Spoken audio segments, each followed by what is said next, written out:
Cam, how good is it to be back out on an All Blacks training field? Yeah, it's awesome. Yeah, it's obviously never planned or intended to be out on the sideline for a period of time. So yeah, really stoked to be back in the group and not just doing my own stuff on the side, returning to play. So to be involved and training for a massive test match is it's special. How did you come through the game on Saturday and wake up the next morning feeling alright? Yeah, good. Yeah, body was sweet. Yeah, probably made it a bit easier. Counties boys, put on a clinic, especially in the first half before I came on. So I guess probably didn't have to get as involved as probably could have if we were chasing the game and whatnot. But yeah, really happy that pulled up sweet.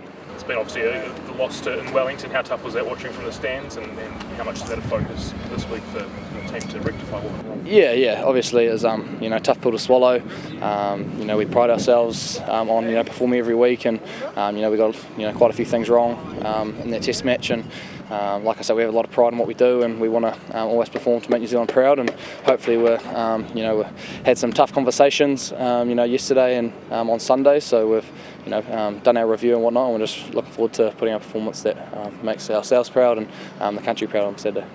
How quickly do you get back up to speed physically and game plan wise in the team? Yeah, I guess physically that's probably that game on the weekend. So that time at Counties was good because I was able to get my body right for rugby. So I'm not just doing stuff on the side, but now I guess it's probably just a bit more homework. But a lot of the stuff we've had through the French series at the start, so nothing's too new. And I guess every week we've got new stuff, so it's everyone's still got plenty to learn and do together. So I'm just part of that. So yeah, it's not too bad. It's it's part of our job and expectations. So yeah, it's all good. Come back into the team on Sunday. What was the general feeling like?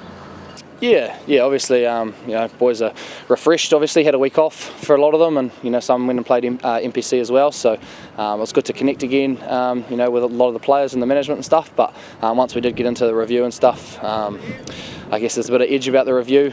Like I said, some real honest conversations. Talking about standards and expectations around where we went wrong, I guess, and how we're going to get better, so we don't have the same mistakes this weekend. Yeah. Quite an eye opener in that room. Yeah, I guess so. It's probably not a review that you want to have because it's always pretty tough after a loss. And yeah, like I said, there's probably a few more conversations, a few more, I guess, looking at yourself, everyone across the group, the individual accountability, if they did everything possible to, make sure everything we're in the best state to put our performance on the weekend. So yeah, it was, I guess there were a lot of, like I said, tough conversations. Like it wasn't a short, sharp review. There was, lots of layers to it, but I think that's what's necessary at this level for sure. What sort of Wallabies team do you expect to run into? They've obviously found a bit of form in the Rugby Championship as well, and back into that Lions series as well. What have you made of them, and what sort of Wallabies side do you expect on Saturday? Yeah, they've obviously, we talk about they've been battle hardened. They've had some really big Test matches. Obviously the Lions series, where they're probably unlucky not to win it. There was I think about in the second game where they lost it at the death there. So they're a team that's going to go for 80, and regardless of previous results and history, they're going to come here thinking that they've got a genuine chance to win, which I guess as any team, but they're definitely battle hardened. They're gonna be playing the full 80, and they're probably going to be a team that's going to have a crack from anywhere. Especially with the likes of James O'Connor coming back as well. He's been instrumental for them since he's come in, and sort of that fearless mindset where they're able to play from anywhere, and we've seen that in previous weeks. I was going to say, the Crusaders boys been able to give you any advice, re James, this week? Not too much. I guess, yeah, that probably might be a conversation later on in the week, once whether the team list comes out, if he is starting or whatever his role might be. But I guess at this level, yeah, we all understand the threat that each player has, and it's not just him. They've got threats across the park defensively as well. So identifying that and being able to, I guess, replicate that in training so that we are prepared for it come Saturday. And what do you like in that review as someone who didn't play in Wellington? Are you still willing to sort of put your 2 cents in when you see something that didn't go right? Yeah, I guess so. Yeah, well, that's I guess part of the All Black standard is that there's no stone unturned, and we're holding everyone accountable. So that's whether you're playing or you're not, and I think that's part of those tough conversations. Obviously, the likes of there's some boys that weren't there through injury and whatnot. So they're still at home. But yeah, everyone's got a part to play, and if that is saying something that's on your mind for the betterment of the team, then yeah, we'll do that for sure. Cam, when the team's kind of searching for something like the All Blacks are at the moment, what's the key to kind of, I guess, finding something that is just a little bit elusive?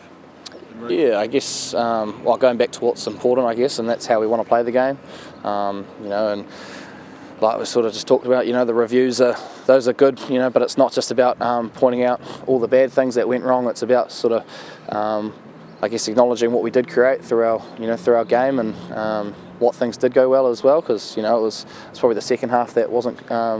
I guess things didn't go away, but the first half we still created a lot.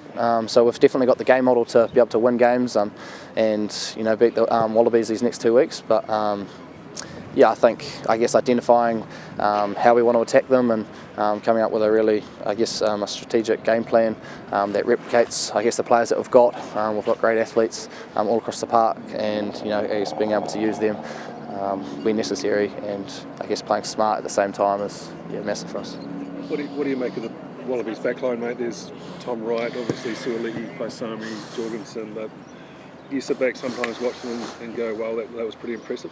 Yeah, for sure. I think we've seen from the start of the international campaign, they've grown a lot in confidence as a backline. They've built some combinations, like you say, they've had the same bodies.